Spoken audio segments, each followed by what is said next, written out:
Bonjour à tous, on est avec M. Maurice Quentin aujourd'hui du Parti Grand Basillois qui se présente évidemment comme candidat à la mairie pour la ville de Saint-Basile-le-Grand. Je me présente, Bruno-Pierre Dubois, je suis membre du conseil d'administration de la Chambre de commerce du Mont-Saint-Bruno qui regroupe évidemment la ville de Sainte-Julie, Saint-Basile, Saint-Bruno. Et donc, on fait des discussions préélectorales avec tous les candidats aujourd'hui, le 2 septembre. Non, on est le 2 septembre. Et M. Quentin, merci beaucoup d'avoir pris du temps, premièrement. Là. Je sais que vous avez des horaires chargés et ce n'est pas évident de planifier des campagnes électorales. Donc, merci d'être là, tout d'abord. Ça me fait plaisir. Merci à vous. Et donc, pour débuter, une question un peu générale. Les questions, soit dit en passant, ont été posées.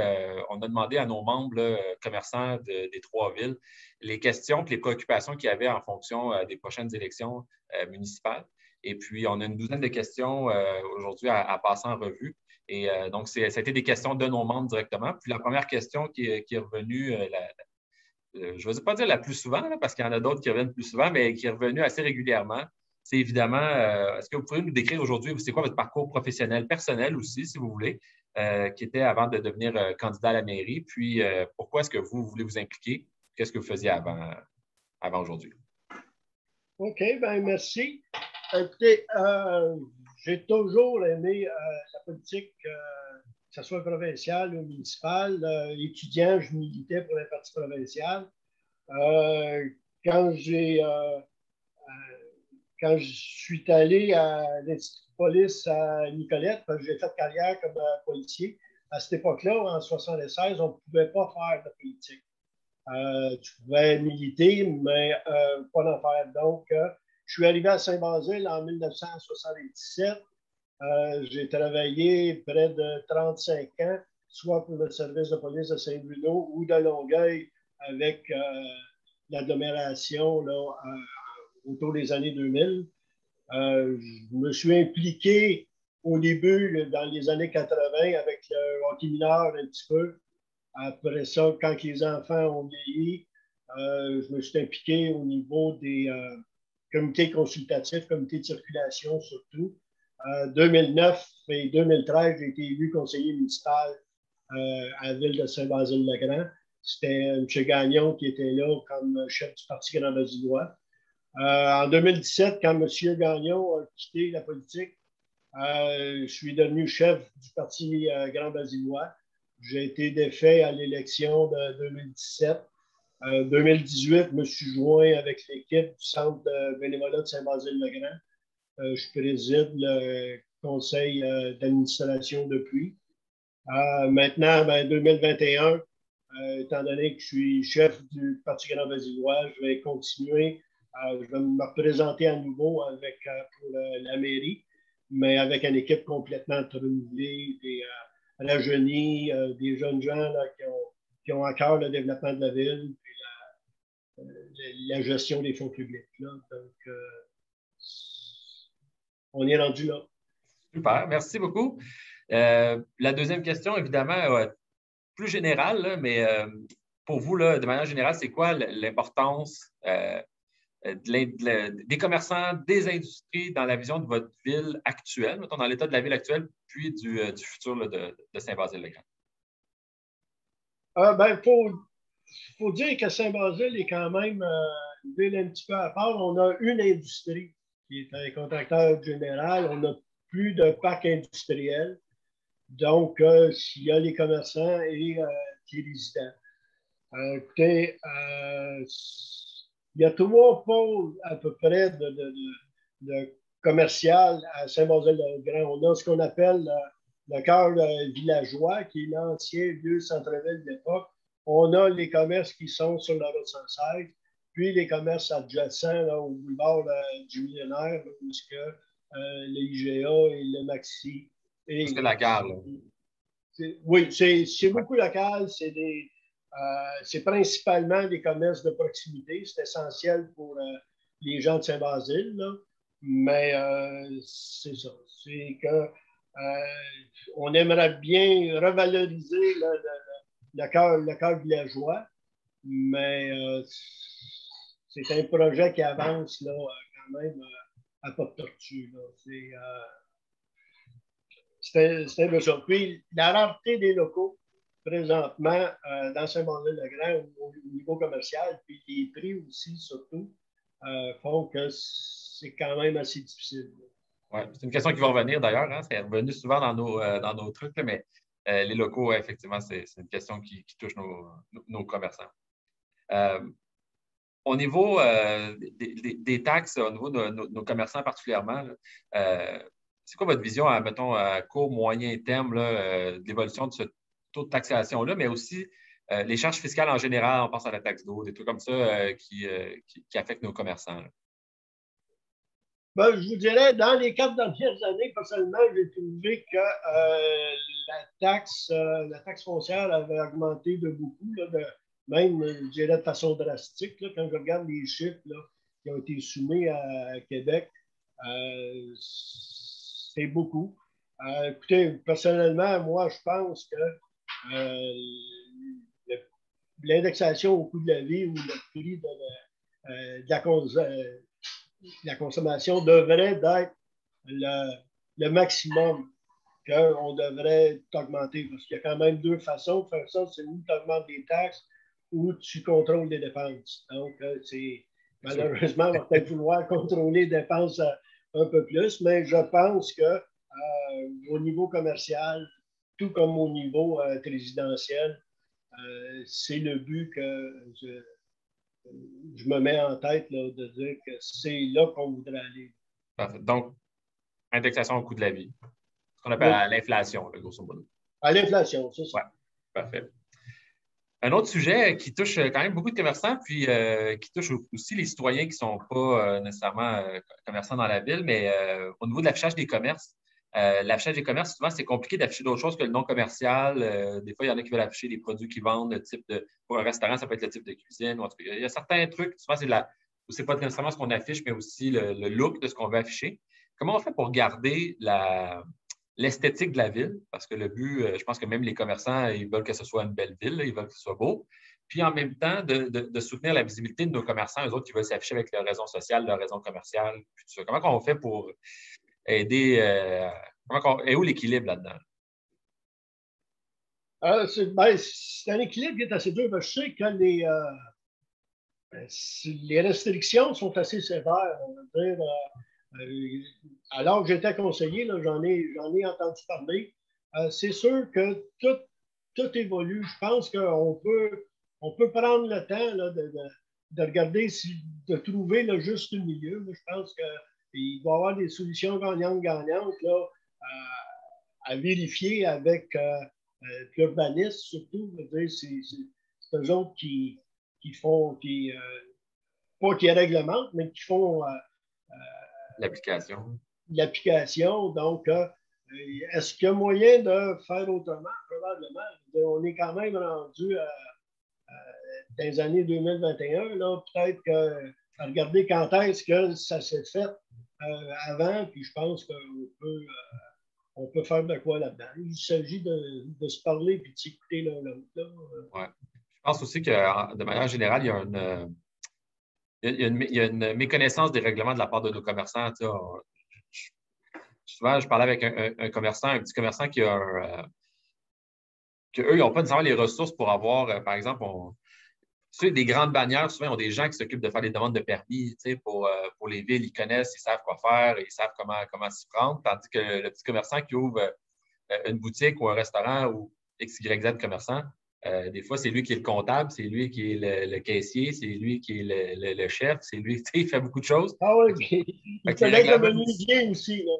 Ouais, fait que c'est sûr que les règlements municipaux, c'est dur à suivre. Des fois, il y a un petit peu de communication là-dedans parce que je pense que de toutes les questions qu'on a eues, il n'y a personne qui voulait que ça devienne, j'allais dire laid, là, il n'y a personne qui veut que ça devienne le Far West là-dedans. Là. C'est ça, c'est que tu ne peux Ouais. pas laisser tout le monde faire ce qu'ils veulent. C'est sûr, parce que, bon, on a chacun notre vision de la beauté, puis de l'esthétique. C'est pour ça un peu que les règlements sont là, mais c'est sûr que quand les demandes de permis se font, oui, je pense que les villes ont une certaine responsabilité de s'assurer que la communication se fait bien là, puis que les gens deviennent au courant très rapidement. Sauf qu'ils sont peut-être mal informés, qui fait que des fois, la pression monte autant d'un bord que de l'autre. Les choses qu'il faudrait éviter. Là, parce que il ne faut pas qu'il y ait d'incidents malheureux. Là, parce en fin de compte, c'est pas je ne pense pas que les villes veulent s'imposer comme telles. C'est juste qu'on veut que ça soit esthétiquement agréable à se promener. Là, Parfait.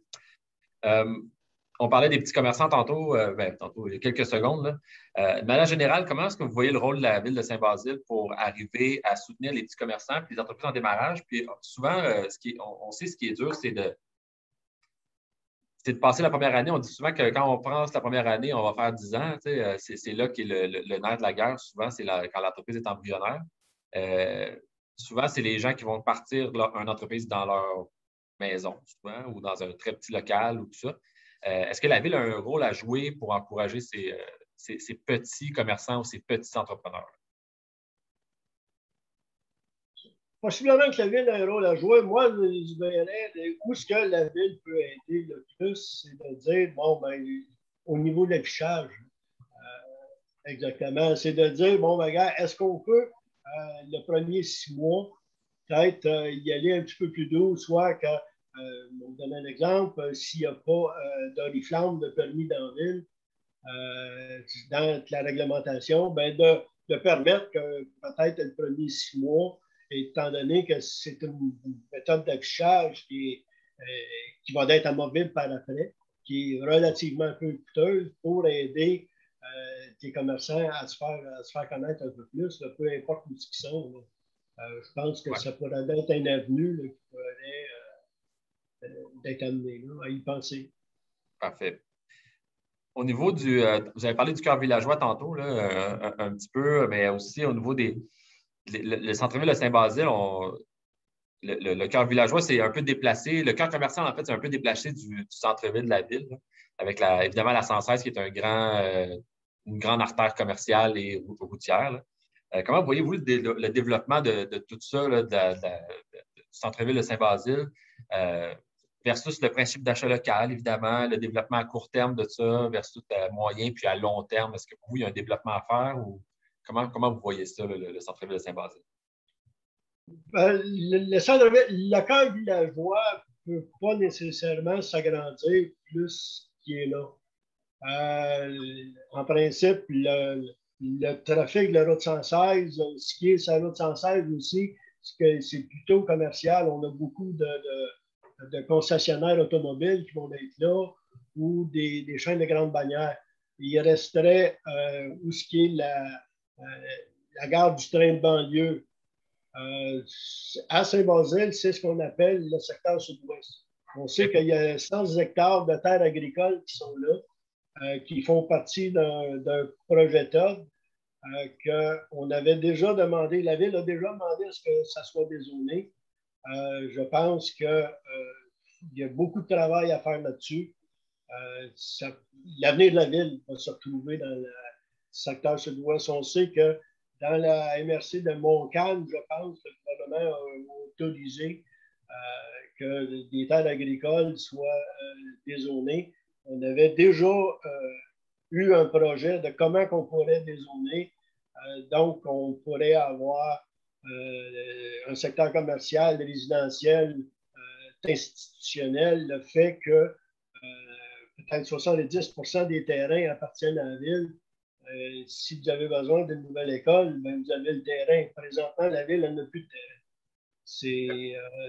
Donc, on ne peut pas développer ailleurs, mais on est serré de partout.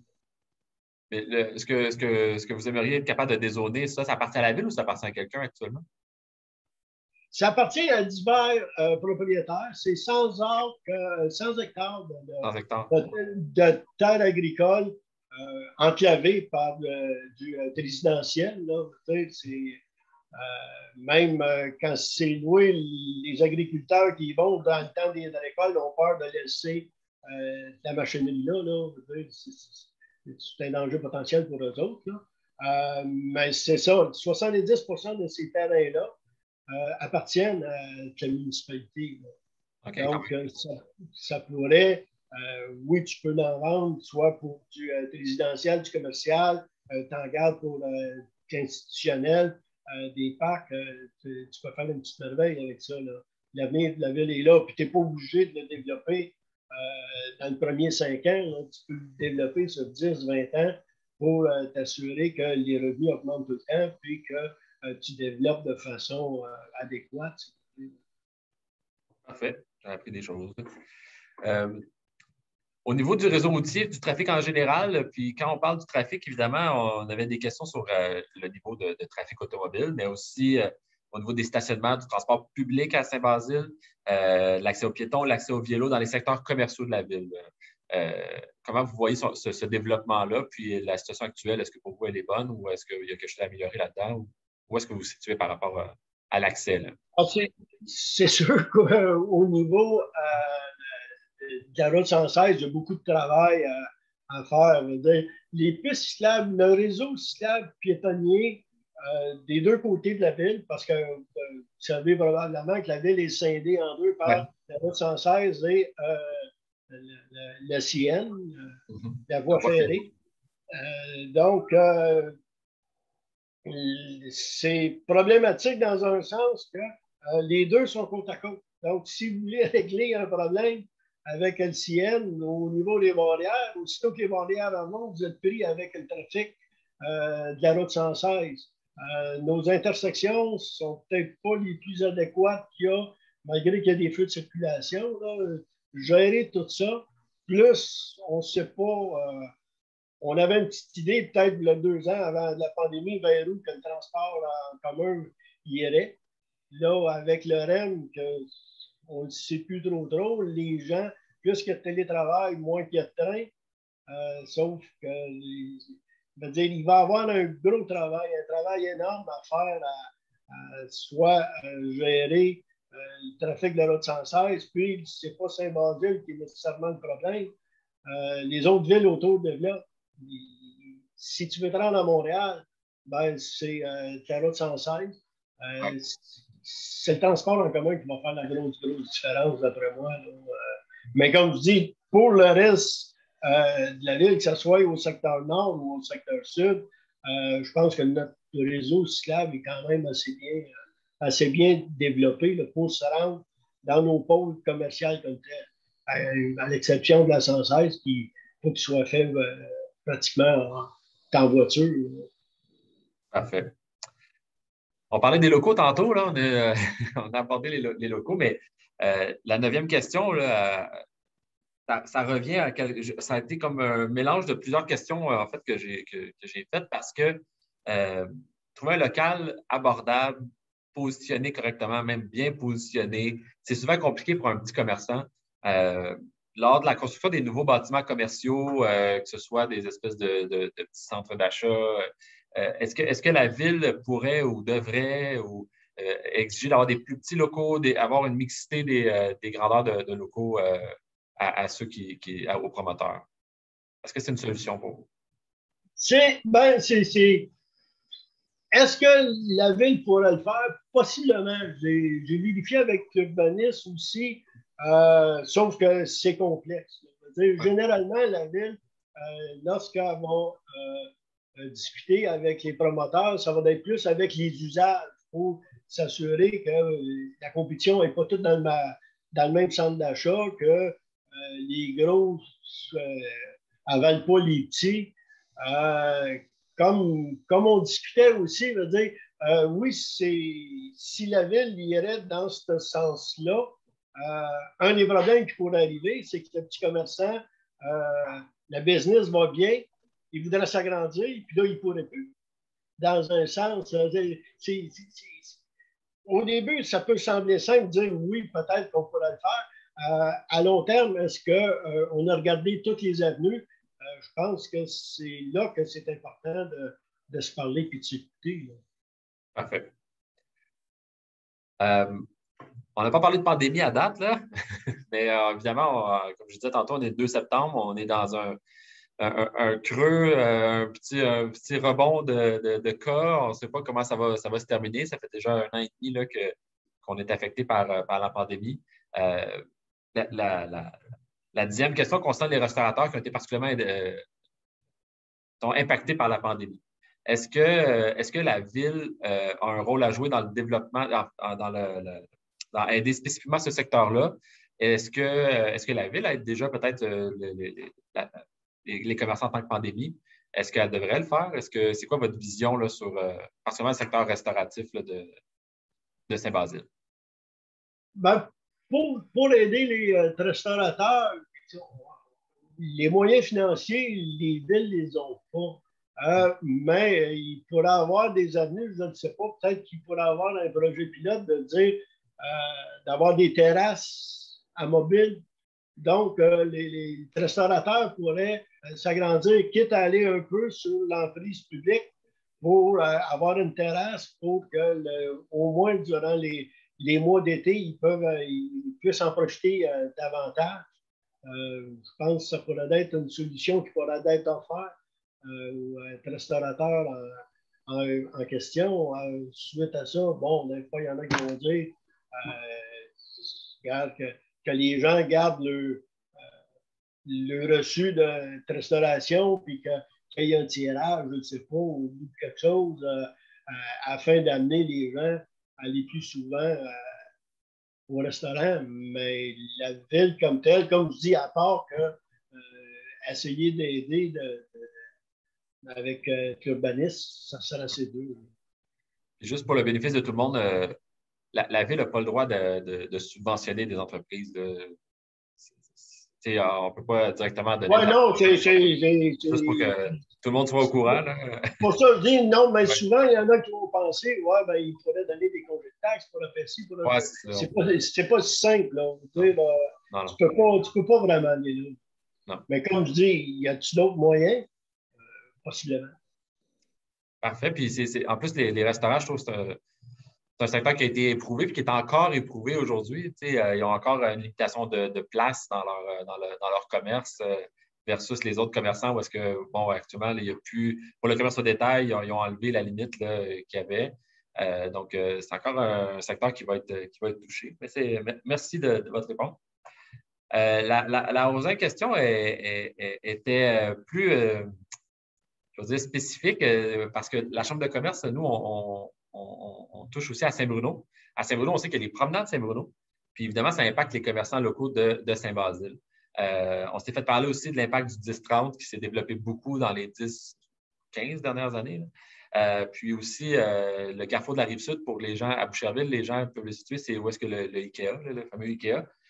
Ça attire beaucoup d'acheteurs qui proviennent de l'extérieur, de Montréal, de la Montérégie et même de plus loin. Comment est-ce que vous, là, le développement de ces centres commerciaux-là, ça impacte votre ville, de un?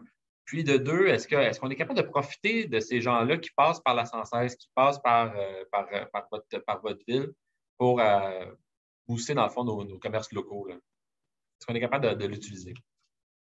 C'est sûr que Saint-Basile est la ville la plus éloignée là, de ces centres-là. Même s'il arriverait du monde de l'extérieur pour aller aux promenades, ils n'ont pas vraiment de raison de se rendre à Saint-Basile. Saint-Basile, oui, ils ne peuvent pas offrir tous les services que les gros centres d'achat peuvent offrir. Cependant, si on veut profiter des gens de l'extérieur qui, je ne sais pas, Montréal va se rendre aux promenades, ça nous prendrait une attraction régionale à Saint-Basile. Donner un exemple, le chantier. Bon, ben, si le chantier est remis, si les terrains de chantier sont remis à la municipalité, tu fais un parc écologique, là, mais d'envergure. Là. Donc, les gens qui parlent de Montréal. Des chantiers sur le rang des vins, là, hein? C'est bien ça? C'est ça. Donc, l'entrée principale est sur le rang des vins à Saint-Basile. Donc, ça pourrait nous donner une chance de dire ben, les gens parlent de Montréal, viennent magasiner, après ça, décident d'aller faire une randonnée à montagne. ça prend quelque chose de régional là, pour attirer les gens comme ça. Effectivement, parce que les centres d'achat sont là pour rester. Hein, il va falloir qu'on en profite. Ils ne vont pas les démolir. Hein, Pas demain matin. Pas tout de suite. La dernière question, la deuxième et dernière question, déjà, on est.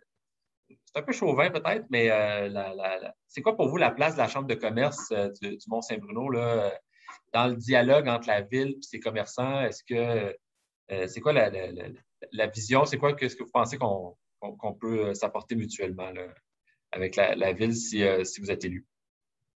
Ben, je pense que la Chambre de commerce est quand même relativement bien placée pour communiquer les demandes de ses membres. Là, on va dire, là, la Chambre de commerce peut faire les premiers pas, venir faire les premières représentations, si vous voulez, auprès de la ville. La ville, en tout cas, si je suis là, c'est sûr qu'on va écouter. On ne pourra pas faire plaisir à tout le monde puis donner à tout le monde ce qu'ils veulent, mais c'est avec la Chambre de commerce puis les commerçants, c'est quand tu t'assis, tu t'écoutes, tu te parles, que tu trouves des solutions gagnantes-gagnantes. Le principe est tout là. C'est autant que les commerçants ont besoin des citoyens, les citoyens ont besoin des commerçants aussi. Là. Je pense, puis c'est le rôle de la ville de voir à ce que tout le monde puisse en profiter. Monsieur Quentin, du Parti Grand-Basillois, premièrement, merci. Je sais que c'est dur de faire une campagne, vous êtes occupé, vous avez plein de choses à faire, puis merci d'avoir pris le temps de, préparer tout ça en amont, puis de prendre pratiquement une heure avec nous aujourd'hui. Je rappellerai aux gens en dernier d'aller voter, là, premièrement. C'est pas mal la base de notre système démocratique.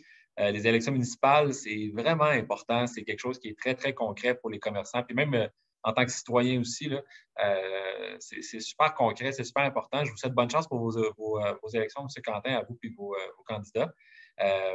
En terminant, est-ce que je vais vous laisser le mot de la fin, les prendre quelques instants pour dire ce que vous voulez dire, puis on va se laisser avec ça. C'est de dire que le 7 novembre va être une date importante.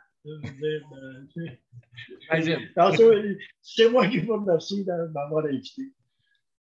Monsieur Quentin, merci beaucoup. Bonne chance. Merci. Bonne journée à vous.